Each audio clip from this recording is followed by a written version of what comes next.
ప్రయాణం బస్సు ఎలా అనిపిస్తుందండి? ఉచిత ప్రయాణం అనేది చాలా తప్పండి. ఏ గవర్నమెంట్ అయినా మనం అభివృద్ధి చెందాలంటే ఫ్రీ అనేది తీసేస్తేనే ఏ దేశమైనా బాగుపడుద్ది. ముఖ్యంగా మన ఇండియాలో, మన రాష్ట్రంలో ఫ్రీ అనేది తీసేయటం బెస్ట్. దానికి మించింది ఇంకోటి లేదు. ఇప్పుడు ఉచిత ప్రయాణం వల్ల మీరు ఎలాంటి ఇబ్బందులు పడుతున్నారు? ఉచిత ప్రయాణం అనేది నేను ఇబ్బంది పడతాను కదండి, గవర్నమెంట్‌కి లాస్ అది. గవర్నమెంట్‌కి లాస్. నా గురించి కాదు. ప్రతి ఒక్కడు ఎవరికి వాళ్ళు ఫ్రీ అనేది అసలు ఉండకూడదు. ఎవరు తగ్గ పని వాళ్ళు చేస్తేనే మన రాష్ట్రం డెవలప్ చెందింది. లేకపోతే ఏ ప్రభుత్వం కూడా ముందుకు పోలేదు, మన రాష్ట్రం అభివృద్ధి చెందదు. మీరు ఇందాక ఒక మాట చెప్పారు. ఈ ఫ్రీ బస్సు అంత వరస్ట్ ఎక్కడ ఈ పథకం లేదని. ఫ్రీ బస్ అనేది వరస్ట్ అండి. ఫ్రీ అనేది ఏంటంటే ఎవరు తగ్గది వాళ్ళు కల్పించాలి. లేడీస్ అంటే ఫ్రీయా, జెంట్స్కి అయితే ఫ్రీ ఉండదా?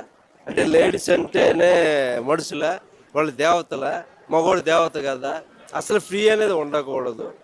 ఎవరు తగ్గప్పని వాళ్ళు చేయాలి. ఫ్రీ అనేది లేకుండా వాళ్ళకి కల్పించాలి. కావాలంటే లేడీస్ బదులు ఎవరైనా సరే వృద్ధాప్యంలో ఉన్న వాళ్ళకి ఇంకా రేటు తగ్గించండి. వాళ్ళకి ఈ ఏజ్ దాటిన వాళ్ళకి ఫ్రీ అని చెప్పండి. మగవాళ్ళైనా ఆడవాళ్ళైనా ఫ్రీ అనేది పెట్టడం తప్పు.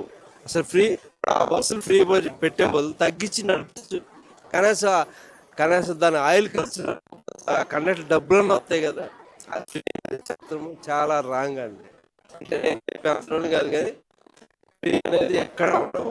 ఏదైనా తగ్గప్పుడు వాళ్ళు కల్పించాలి, కానీ ఫ్రీ అనేది పెట్టడం తప్పు. ఫ్రీ అంటే తిరగని వాళ్ళు కూడా తిరుగుతారు. ఫ్రీగా వస్తుంది కదా, మనదే ఉంది, మనం ఎక్కడం దిగటమే కదా అంటారు. అది ఇప్పుడు మీరు మైలారం నుంచి వస్తున్నారు.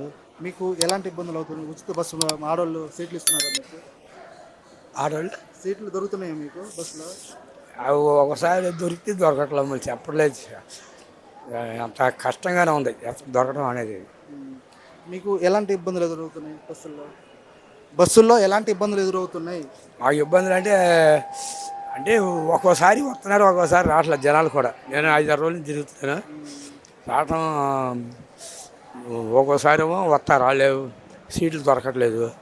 అందరూ మగవాళ్ళు వచ్చినప్పుడు మళ్ళీ సీట్ దొరకవు, ఖాళీగా ఉంటప్పుడు దొరుకుతున్నాయి అట్ట. మీరు ఆడవాళ్ళు ఎక్కువ ప్రయాణించినప్పుడు మీకు సీట్లు దొరకట్లేదు అంటారు. ఆడవాళ్ళు ఎక్కువ ప్రయాణించినప్పుడు మీకు సీట్లు దొరకట్లేదు అంటారు. దొరకట్లా. వాళ్ళు ఎప్పుడు వస్తారు మనకి ఏం తెలుస్తుంది, అది వాళ్ళు ఎప్పుడు వస్తారు మనం ఎప్పుడే తెలియదు. అది ఇక ఒక విధంగా మనం చెప్పలేము, అది కూడా. సో మీకు బస్సులో సీట్లు దొరుకుతున్నాయా? మీరేం చేస్తారు? అంటే మాకు పల్లెటూరులో మాత్రం దొరుకుతున్నాయి. అదే సిటీలో వచ్చిన తర్వాత సిటీలో నేను మామూలుగా దీంట్లో వచ్చే లగ్జరీలో వచ్చే మామూలుగా వాటిల్లో నేను చూడలేదు విషయం. అది మీరు ఏ ఊరు నుంచి ఇప్పుడు ఏ ఊరు వెళ్తున్నారు? మేమా, నేను కందుకూరు వెళ్తున్నా. ఇప్పుడు మీరు ఇప్పుడు ప్రయాణిస్తారు, మీకు సీట్లు దొరుకుతాయని ఒక ఆశ ఉంది. దొరుకుతాయనే ఉంది. ప్రస్తుతం ఎట్లా ఉంటుందో పరిస్థితి, ఎక్కితే కానీ తెలియదు. ఉచిత బస్సు మీద మీరు ఎలాంటి ఇబ్బంది పడుతున్నారు? స్త్రీలు ఎక్కువగా ఉన్నారు. మాకు నిల్చొని ప్రయాణం చేయాల్సి వస్తుంది, ఇబ్బందిగా ఉంది. మీరు టికెట్ తీసుకొని మీరు నూర్చోడానికి వస్తుంది అయిపోయింది. దాని మీద మీ ఒపీనియన్ ఏంటి? ప్రయాణం ముఖ్యం కదా. ఆడవాళ్ళు ఎవరిని అడిగినా, అప్పటికి 2-3 అడిగాను. ఫ్రీయే కదా, అక్క దగ్గరికి వెళ్తున్నామని ఒకళ్ళు, పుట్టింటికి వెళ్తున్నామని ఒకరు, ఇక ఫ్రీగా తిరుగుతూ ఉంటారు. ఇక మీరు ఎలాంటి ఇబ్బందులు ఎదురవుతున్నాయి మీకు? ఏముంది, ఆడవాళ్ళు కదా నిల్చొని ప్రయాణం చేయాల్సి వస్తుంది. మీరు ఇప్పుడు చిలుకూరుపేట నుంచి నుంచొని వచ్చారా? నుంచొనే వచ్చాం. మీకు ఇప్పుడు ఎలాంటి ఇబ్బందులు ఎదురవుతున్నాయి? అదే ఎక్కువ మంది ఆడవాళ్ళే ఉన్నారు, అదివరకు ఇట్లా లేరు. ఎక్కువగా స్త్రీలు వాళ్ళ దగ్గర మనం ఎలా కూర్చుంటాం, ఒక సీటు ఆ సీటు ఉంచుంటాం. ఎక్కువగా ఆడవాళ్ళే ఉన్నారు బస్సులో. ఇద్దరిని అడిగి అప్పటికి ఫ్రీయే కదా అని, ఆధార్ కార్డు మీద ఫ్రీయే కదని, పుట్టింటికి వెళ్ళొద్దామని, వాళ్ళ చుట్టాల దగ్గరికి వెళ్ళదని ప్రయాణం అవుతున్నారు. అవసరం లేకపోయినా ప్రయాణం అవుతున్నారు. అది ఇబ్బందులు అయితే ఎదురవుతున్నాయి. ప్రయాణం ఎట్టన్నా కానీ ముందు ఇళ్ళ దగ్గర మగవాళ్ళకి ఇబ్బంది అయింది. వాళ్ళకి టయానికి ఇల్లు వండటం కుదరదు, వాళ్ళే వండుకోవాలే, తోటలో తినాల్సి వచ్చింది. వాళ్ళ ఊరు వెళ్తే ఎవరు కొడుతారు ఇలా మగవాళ్ళకి? ఇబ్బందే, కొంచెం ఇబ్బంది. ఇప్పుడు ఆడవాళ్ళకి ఉచిత ప్రయాణ బస్సులు ఇచ్చారు, మీరు ఎలాంటి ఇబ్బందులు ఎదుర్కొంటున్నారు? ఈ సీట్లు దొరకట్లేదు, ఆ బస్సుల్లో చాలా ఇబ్బంది పడుతున్నాం మేము. మగవాళ్ళుగా ఉన్న స్టేజీల్లో కూడా ఆపట్లేదు, 5 స్టేజీలో కూడా ఆపట్లేదు. ఈ మగవాళ్ళకి ప్రిఫరెన్స్ ఇవ్వట్లేదు, మొత్తం లేడీసే ఉంటున్నారు తప్ప మేము టికెట్లు తీసుకొని నుంచోనే రావాల్సింది బస్సులో. అయితే ఇబ్బంది ఏర్పడుతుంది. మీరు ఏ ఊరు నుంచి ఏ ఊరు దాకా వచ్చారు? మేము ఐతవరం నుంచి విజయవాడ వచ్చాం. ఇప్పుడు అప్పుడు వారానికి 2-3 సార్లు తిరుగుతూనే ఉంటాం. మీకు ఈ ఉచిత ప్రయాణం వల్ల మీకు ఎలాంటి ఇబ్బందులు ఎదురవుతున్నాయి ముఖ్యంగా?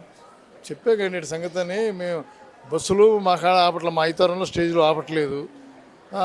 ఆపినా మేము నుంచోవాల్సి వస్తుంది. మొత్తం లేడీసే, మొత్తం ఫ్రీయే. ఇక మేము జెంట్స్ మేము ఎక్కి డబ్బులు ఇచ్చినా సరే మేము నుంచోసి ఇబ్బంది పడాల్సి వస్తుంది. విజయవాడ దాకా ఇక కూర్చునే లేదు, ఏం లేదు, అట్లా ఇబ్బంది జరుగుతుంది. మీకు ఇంట్లో కూడా ఇలా ఇబ్బందులు పడుతున్నాము అని చాలా మంది వాపోతున్నారు, అది నిజమేనంటారా? ఉచిత బస్సు వల్ల మేము ఇంట్లో కూడా చాలా మంది ఇబ్బందులు పడుతున్నాము, వాళ్ళు ప్రతి ఇంటికి ఊరికి వెళ్ళిపోతున్నారు అని చెప్పేసి కొంతమంది అన్నారు, అది నిజమే అంటారా? నిజమేనండి. చాలా ఇబ్బంది పడి వాళ్ళు లేట్గా వస్తున్నారు. ఏముంది, బస్సు ఫ్రీ అనేసరికి ఎక్కడెక్కడైనా సరదాగా పోయి వస్తూ ఉన్నారు. ఎక్కడికే అంటాను, అది ఇబ్బందే కదా.